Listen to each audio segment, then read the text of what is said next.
Merci, Monsieur le Président. Donc, je voudrais remercier les deux présidents de fédération parce que je crois que si toute la jeunesse et tous les amateurs de sport regardent les champions, il y a aussi les dirigeants qui regardent les présidents de fédération et on ne peut pas dire qu'on n'ait pas traversé quand même certaines turbulences avec des comportements qui manquaient un petit peu d'élégance dans tous les sports d'ailleurs, et que c'est, je crois, quelque chose de préjudiciable, d'ailleurs même pour l'engagement associatif ou responsable de dirigeants qu'on a pu être chacun à notre tour.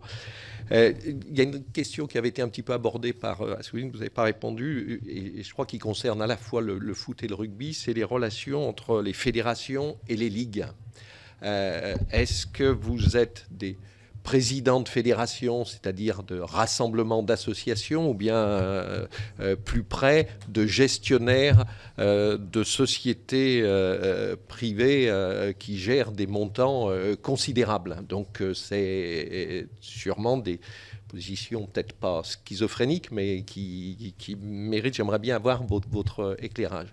Et puis le dernier, c'est le rapport entre les sports que sont le rugby, le foot, les sports collectifs et l'olympisme.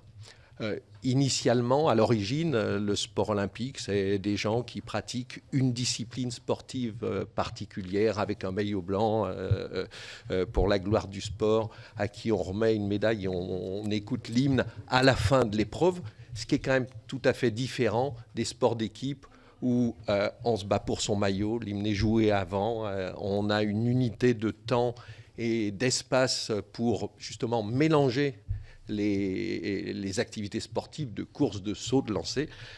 Donc je pense que c'est deux philosophies totalement différentes. Et quand je vois s'immiscer un peu ces sports collectifs dans l'olympisme, est-ce que c'est pour des raisons de rayonnement sportif? Est-ce que c'est des raisons économiques? Parce qu'on sait ce que représentent les Olympiques. Ou un problème d'image?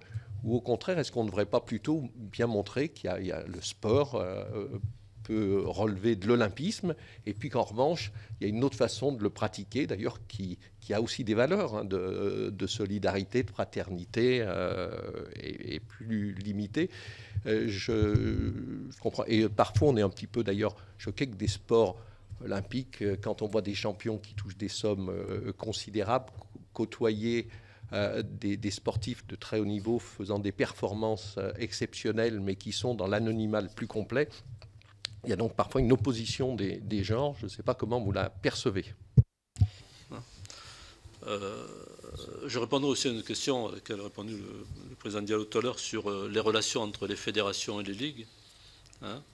Je pense qu'on a tous noté que la loi du mois d'août 2021 qui a consacré la notion de subdélégation des fédérations vers les ligues est quelque chose qui, à mon avis, est extrêmement positif.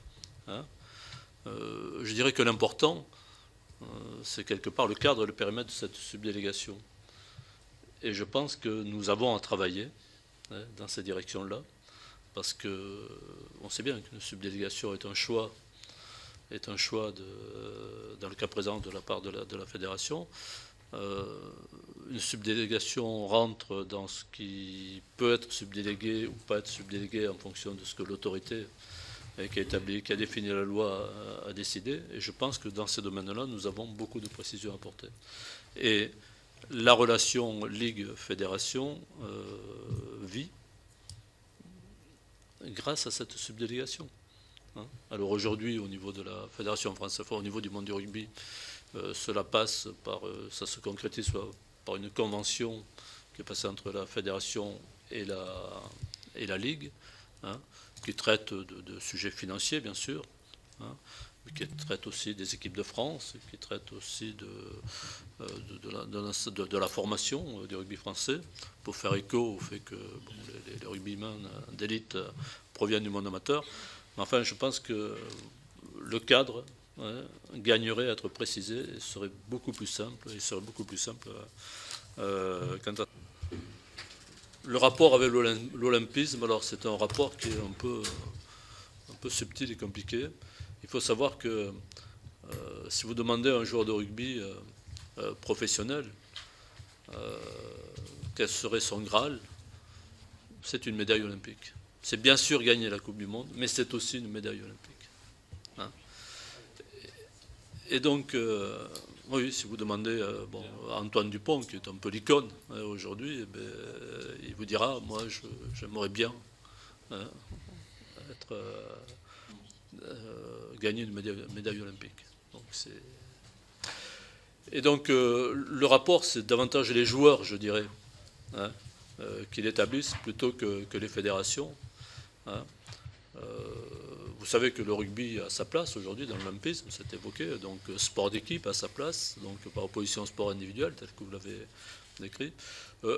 Ça ne m'apparaît pas incompatible, parce que je pense que les Jeux olympiques constituent aussi un peu la célébration du sport mondial, hein, et que le rugby, qui est un sport qui compte, qui certes a sa Coupe du Monde, mais je pense que beaucoup d'autres sports ont leur Coupe du Monde, y compris l'athlétisme ou leur championnat du monde, hein, mais que le rugby soit associé à cette célébration du sport mondial, moi je pense que c'est une bonne chose.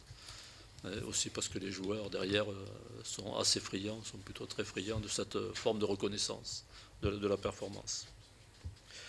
L'Olympie, j'ai la même réponse. Il y a un de nos grands joueurs qui gagne des sommes importantes, mais il a envie de jouer les Jeux Olympiques. Voilà, c'est un rêve et il a envie d'y être. Et nous, on souhaite évidemment qu'il y soit. Et je dois avouer que pour les sportifs français, participer aux Jeux Olympiques, ça reste un vrai rêve.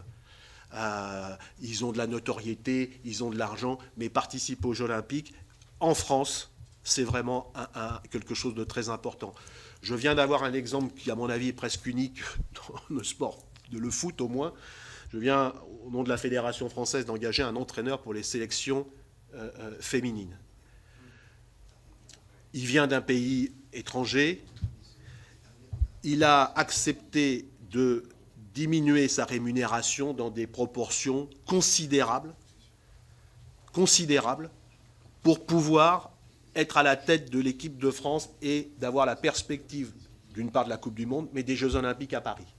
C'est pour ça que parfois on parle beaucoup d'argent, mais les gens qui pratiquent le sport, les sportifs, les éducateurs, ils restent, je pense, fondamentalement dans leur ADN cet aspect sportif de participer à des compétitions. Et de ce point de vue-là, les Jeux Olympiques à Paris, je pense que c'est vraiment un rêve pour l'ensemble de la communauté sportive, y compris des gens qui sont dans le monde professionnel et qui ont, je vous disais, notoriété ou argent. Ce n'est pas l'élément déterminant pour participer à ces compétitions.